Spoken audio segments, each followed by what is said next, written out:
Welcome to the news. We now go live to the Supreme Court. The 11 Supreme Court justices have come to a unanimous decision.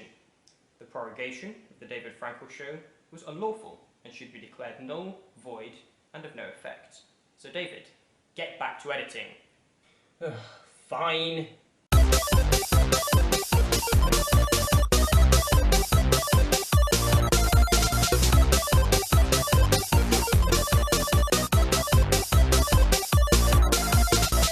Hello and welcome to the David Frankal Show. I'm here in London after my 2-month-long InterRailing trip through Belgium, Luxembourg, Germany, Denmark, France, Italy, Austria and Hungary. I was planning to make an episode about halfway through the trip in Frankfurt, but due to time constraints that obviously didn't happen. So it's been about 3 months since the last episode of the David Frankal Show, which was when I was back here in London for a month. I have, however, been writing lots about the last 3 months in my blog. Yes, remember that website I used to run until 2016? No? Well, anyway, I've revived it and it now has a blog which I've been updating regularly, as well as a politics blog and a page dedicated to the 15 Platforms campaign. You can check all of those out in the links in the description below. But before I get into my InterRailing trip, I'll quickly summarise everything that happened before. So after I left Manchester, I spent about a month here in London. That was when I made the last episode. I was mainly here editing, doing admin work, but I also went out a lot, went around the London Overground, saw lots of obscure bits of London that I hadn't otherwise had a chance to visit, including going down to Croydon and visiting the London Tram network with Rhys. We collaborated on a video which you can see here. Also, whilst here in London, I did a day trip to Brighton. I also spent a few days in Bristol, a city I hadn't yet had a chance to visit, where I stayed with some relatives. Then just before the trip, I flew out with my uncle and my aunt to visit Muscat to go see my dad and surprise him for his 50th birthday. Now, of course, planning this trip without his knowledge required some cover stories which quickly descended into a spiral of lies about why I delayed my trip, why I wasn't speaking to him on this day, why I wasn't doing that and all that, but it was all worth it for the look on his face when we surprised him at breakfast. We stayed a few days with the rest of the Frankals in their massive new house in Muscat. It's even got an indoor pool, which personally I think is taking the piss a bit. And now onto my InterRailing trip, in which I visited Brussels, Liège, Luxembourg, Cologne, Wuppertal, Hanover, Berlin, Hamburg, Copenhagen, Gothenburg, Odense, Nuremberg, Munich, Frankfurt, Karlsruhe, Strasbourg, Lyon, Nice, Genova, Pisa, Florence, Venice, Verona, Innsbruck, Salzburg, and finally Budapest. Whilst on this trip, I visited the Maginot Line, travelled along the Wuppertal Suspension Railway, cycled along the path of the Berlin Wall, gawped at Miniature Wonderland in Hamburg, rode the unique train ferry service from Hamburg to Copenhagen, which will disappear in December, crossed the Øresund Bridge, revisited my old home city of Frankfurt with my parents, spotted some high-speed ICEs in Limburg, visited the Sinsheim Transport Museum, went to Karlsruhe to ride the tram train to Baden-Baden, took the train through southern France, visited Monte Carlo, visited all the funiculars and lifts in Genova, including this one which goes side to side as well as up and down, saw the Leaning Tower of Pisa and Michelangelo's David, all the sights of Venice, including a slightly flooded St. Mark's Square, and finally took the spectacular train journey from Verona to Innsbruck via the scenic Brenner Pass. And that was just a smattering of the stuff I've got up to over the last 2 months. I will try and condense it into a 6-part series called InterRail. The episodes will obviously be a bit longer than the usual trips and holidays videos. My aim is to get the very first episode out by the end of December, although given that I still have trips and holidays videos from last summer to edit, that might be a little bit optimistic. So my original plan was to finish the trip in Budapest and then fly out to Muscat to spend the end of November and December with the rest of my family. However, then along came the general election, which I'll discuss in a bit, so I changed my plans and decided to come back here to the UK, where I'll spend about 3 weeks before flying out, as I plan to spend the end of December with the rest of the Frankals. Then next year I'll be based in Budapest for about 6 months, where I'm going to take classes to improve my Hungarian. Right now I speak it conversationally, but my understanding of grammar or technical vocabulary is a bit non-existent. Whilst there, I'm also going to be going on a number of subsequent interrailing trips to go explore Eastern Europe, areas like the Balkans, Poland and the Baltics, which I'm very much looking forward to. So with that done, we now move on to the part of the show where we discuss politics. As I said, it's been 3 months since the last episode, so we've probably got a bit to catch up on. I'll just quickly remind myself what I've got to talk about. Oh yeah, that happened, and that. Oh yeah, he did do that. Oh my god. Oh my god. Oh my god. Ah! Yes, it won't surprise you to hear that British politics is a mess. And if you've been starved of information by the break of the David Frankal Show, don't worry, because I have a politics blog which I have been updating regularly. But for those of you who can't be bothered to read it, I will quickly try and summarise the last few months in British politics. So last May, Theresa May resigned, the Conservatives had a leadership election, and Boris Johnson became the Prime Minister in the middle of July. Boris Johnson insisted that we will be leaving the EU, deal or no deal, on the 31st of October, no matter what, and that he would rather die in a ditch than ask for an extension. Sorry. I can. And would you I'd rather be dead in a ditch. Many suspected that his real strategy was just to pretend to try and negotiate a deal, fail to do so, and then blame the EU when we leave with no deal. However, the main obstacle preventing that was the fact that there was a definite majority in Parliament against no deal. Now, because no deal is a default, which means you don't have to do anything to get it, you only have to not do something to stop it, the suggestion of proroguing Parliament to stop them from preventing no deal came up during the Conservative leadership debates, at which point most senior Tories dismissed it as an absolutely absurd idea. Take a look. To suggest that you would suspend Parliament and put an end to our sovereign democracy is just not right, and we can't do that. Proroguing Parliament is clearly a mad suggestion. It's certainly not something I would seek to do. You know, I'm passionate about parliamentary democracy. Proroguing Parliament in order to try to get no deal through, I think would be wrong. We are answerable to you in the House of Commons. Prorogue Parliament. But that goes against everything that those men who waded onto those beaches fought and died for. And I will not have it. Fast forward to the end of August, just after the last show was made, the news broke that Boris Johnson had requested the Queen to prorogue Parliament. The reason he needs to request the Queen to do it and not do it himself is because only the Queen actually has the power to prorogue Parliament, although the reality of modern British politics means that the Queen basically has to do whatever the Prime Minister tells her.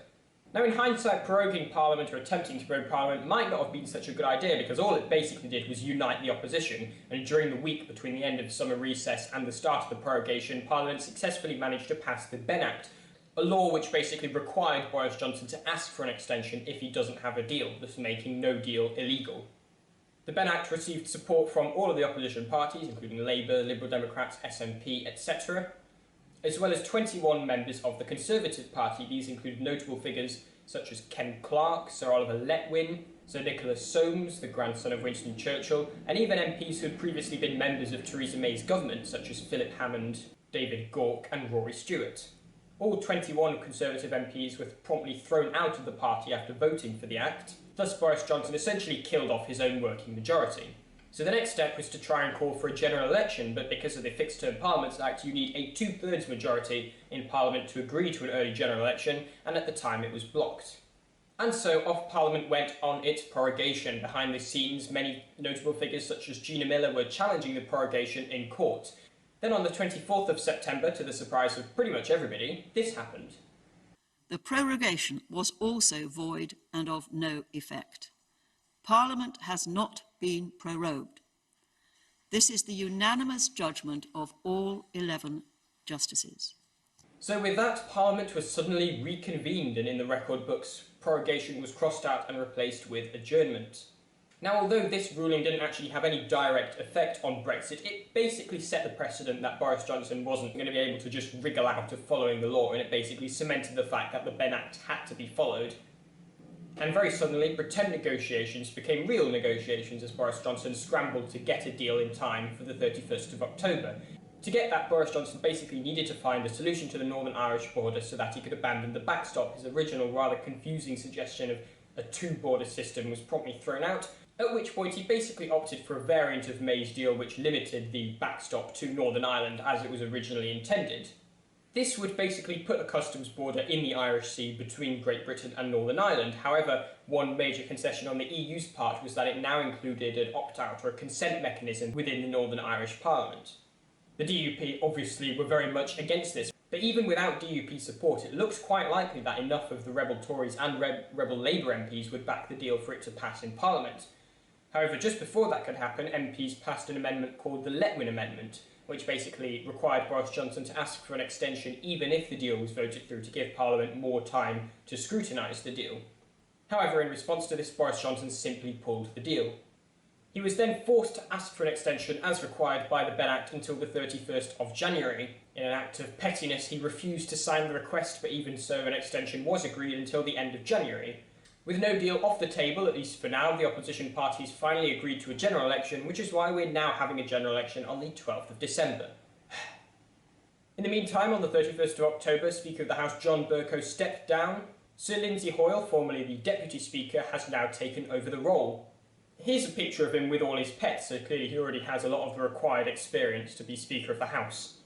Now, what worries me about this election is, despite the fact that we are up against the most incompetent, corrupt, law-breaking and morally despicable Prime Minister and government, perhaps in living memory, there is still a very good chance that we might completely bottle it.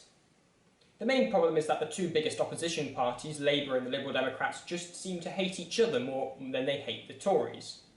They are refusing to stand aside for each other even in the most narrow marginal seats such as Canterbury and Oxford West.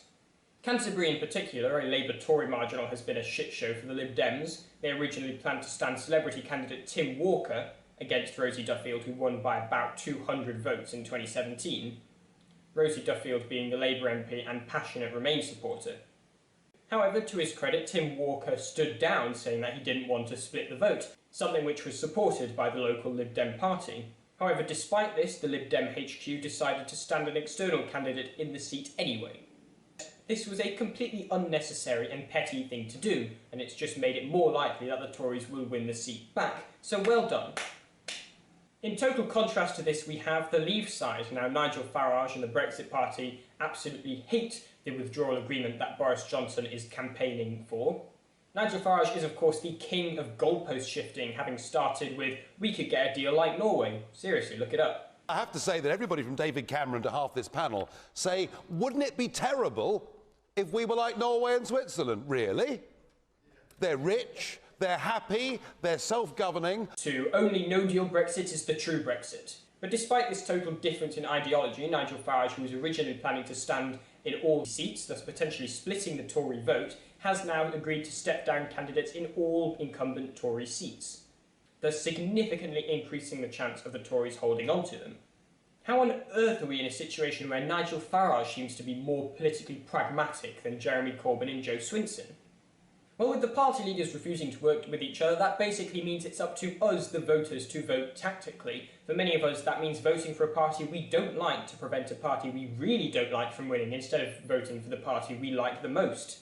Of course, in a fair electoral system, it wouldn't matter, because Labour supporters could vote Labour and Liberal Democrats could support Liberal Democrats and everybody would be represented and happy. But unfortunately, we have a shitty first-past-the-post system, where if we don't vote tactically, we just make it more likely that the Conservatives will win. Of course, we shouldn't have to vote tactically, but unfortunately that's the system we have. We can either play the game or let Boris Johnson win. By the way, I'm not sure I've mentioned this previously, but there has been a significant shift within the Remain side in regards to Brexit policy. Since the last episode, the Liberal Democrats have changed their preferred Brexit policy from second referendum to outright revoke, in the case that they get a full majority. Now, coming from an ardent Remainer who generally supports the Liberal Democrats and obviously hates Brexit, I'm really not comfortable with this policy. The opposition to Brexit had basically agreed that a second referendum was the right way to go about it, and have agreed this for the last 3 years. For the Lib Dems to suddenly say, actually, we would just revoke, frankly, it's not very democratic. General elections are messy. You can win them with less than 50% of the electorate, and they're also based on multiple different issues. It's a general election, it's in the name. So, in my opinion, you can't just overwrite a direct, specific referendum result with a general election result. The only fair and democratic way, in my opinion, to overturn a referendum result is with another referendum result. In contrast, let's look at Labour. In 2017, Labour's policy was to negotiate a deal and leave the EU. Earlier this year, Labour started supporting efforts for a people's vote in Parliament. However, only much more recently have Labour agreed on a general election manifesto policy to go and negotiate a deal and then put it to a referendum with Remain on the ballot paper in all circumstances. This is a significant shift in Labour policy towards the Remain camp, but the response of many Remainers has been to spit at it. What bewilders me the most is I've seen a lot of people say on Twitter, you know, I voted Labour in the hopes of remaining in 2017, but now I'm disappointed. What are you talking about? Since 2017, Labour have shifted significantly towards the Remain position. Labour are now offering us a second referendum, which is the most likely route to Remain. We should be happy, it's what we've been campaigning for the last 3 years. Anyway, rewinding a little bit back to August 2019, the initial outrage over Boris Johnson's attempt to prorogue Parliament. I was here in London at the time, it didn't have anything to do, so I decided to go down to Westminster to join the protests. I even made a brief cameo on the 10 o'clock news. That's not the only place I made a cameo, however. Whilst a group of us were protesting, we were approached by some college-age guys who said they were working for a group that supplies interview footage to various centrist media organisations like Joe. And they asked us a few questions about what we think about Brexit, and off they went. And then a few days later, I popped up on the Twitter, YouTube and Instagram feeds of Turning Point UK, a far-right youth movement. So, what if the next referendum still shows that everyone still wants to leave the EU? What would you do to do that? Well, it depends on what the referendum says. I'm not proposing a repeat of the 2016 referendum because that would have the same problem that leaving the EU, if that's the result, what does that mean? So, in the referendum that I think needs to happen, there would be a specific Brexit deal. So, for example, on the deal we currently have, they put that hypothetically, so if a majority of people vote for a specific Brexit deal, then I would accept it, because that's democracy. To be fair to them, I don't think they actually really edited anything I said that much out of context, but obviously they still misled me at the time as to who they were. I suppose there's a lesson in there about accepting interviews from strangers. Anyway, I digress again. British politics is in a mess right now, and it's all very unpredictable. It would have been pretty difficult to expect somebody 7 months ago to predict the state would be in now. But funnily enough, 7 months ago, that's exactly what we did in a game here on the David Frankal Show that we like to play called Place Your Bets. The 6 months since the last round finished on the 28th of October, which was about when I was planning to make the episode in Frankfurt, which didn't happen, so it's a bit late, but anyway, here are the results. But before we hear the results, let's meet our contestants. I'm David Frankal. I'm Duncan Freeberg. Hello, folks and folkettes of the David Frankal Show. Hey guys, it's Tessa. Hi, my name's Jacob. Hello, I'm Baron and I'm David's dad. I'm Bori and I'm David's mom. Question 1. Who is the Prime Minister? Now I'm quite tempted to go with Jeremy Hunt or David Lidington, but the last 2 times I've guessed someone else, it has still been Theresa May. And whilst Theresa May is quite clearly terrible at winning elections, signing deals, promoting deals and just being Prime Minister in general, the one thing she is very good at is staying Prime Minister. I'm putting £3,000 on Theresa May. I'm going for Larry the Cat. I'll place 3,000 on that. Angela Merkel. I'm just going to go with Theresa. The Prime Minister will be Theresa May. I'm going to go with Sajid Javid. We will be still stuck with Theresa May, I'm afraid. The pot was £14,500. Now, although Boris Johnson had been given multiple times in previous rounds as a joke answer, nobody actually guessed Boris Johnson this time, so nobody wins that money. Question 2. What is the latest Brexit update? I think Theresa May, or whoever is Prime Minister, will be back in Brussels asking for an extension to Article 50 after having made no progress whatsoever.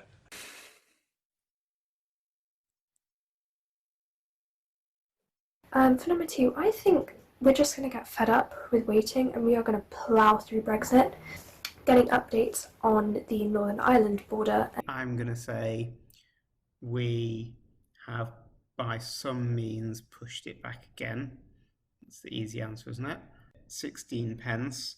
We will be looking into yet another delay of the Brexit process. The pot was £9,000 and 16 pence.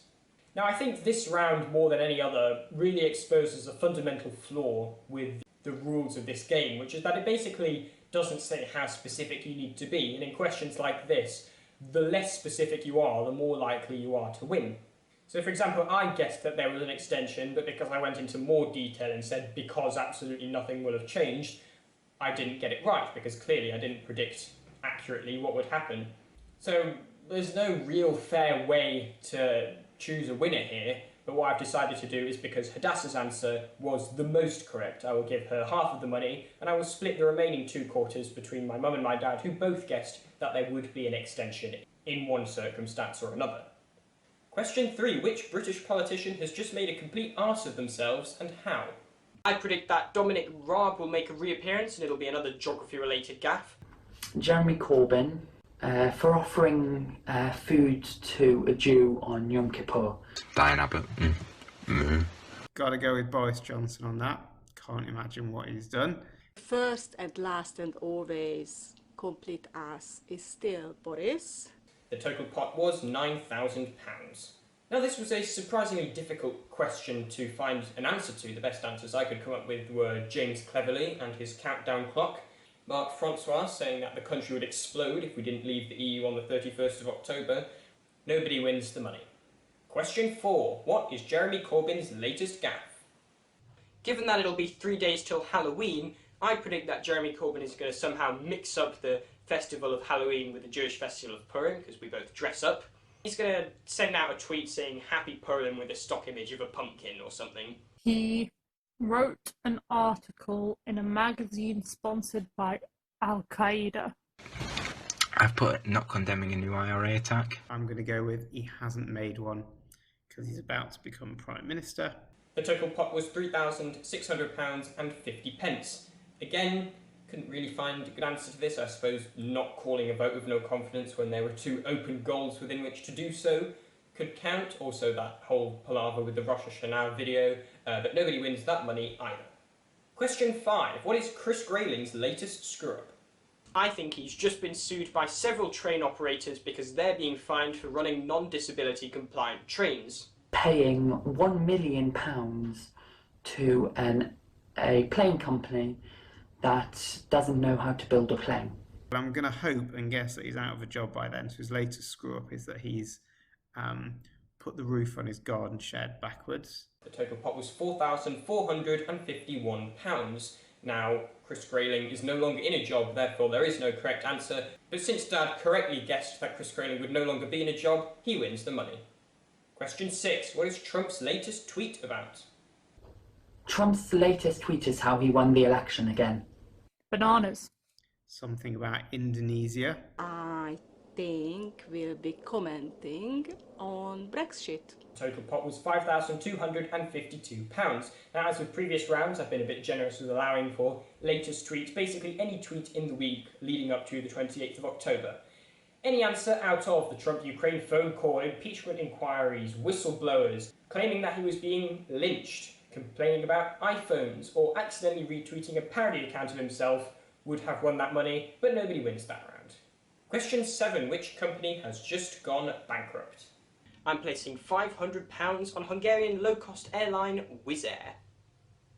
It'll be Samsung, due to how much their new technological advancements are failing. W.H. Smith. Norwegian. The total pot was £8,496.33.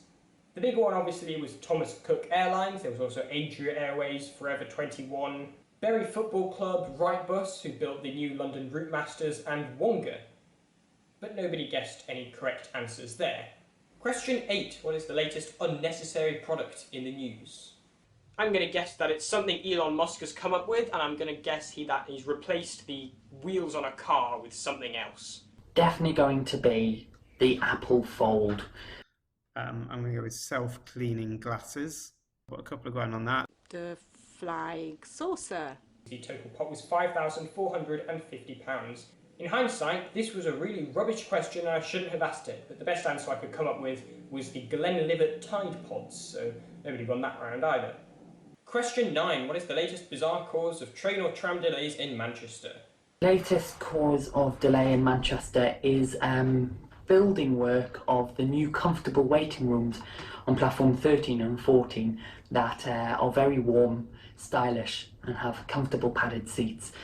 I put Metman versus the Fare Evaders for real. So it's going to be some cosplay of Metman versus the Fare Evaders, and it's going to go on the tram track, and anything that goes on the tram track causes delays. I'm going to go with students sitting on the tracks for some reason. The total pot was £4,500. Another pretty rubbish question in hindsight. I couldn't find any decent answers. I guess congestion on the Castlefield corridor, but apart from that, nothing. So nobody wins that money. And finally, question 10. What is the latest internet challenge? Swallow a GoPro challenge. The Theresa May dance. I'm going to say it's getting people to answer questions about what's going to happen in 6 months' time. The craziest new internet challenge will be who can keep talking the longest without even mentioning the B word. B word being Brexit. Total pot was £5,750 and 1 pence. This was also a rubbish question. The best answers I could come up with was the purple shampoo challenge or the plastic free challenge, but nobody wins that round either. So that leaves us with the winner. With £6,701 and 4 pence, the winner is Dad. Congratulations. Now obviously, with the general election coming up, I wouldn't ask anybody to predict the next 3 weeks, so I'm not going to ask anybody to predict the next 6 months now. We'll start the next round at the end of the year. Well, that's the end of the show.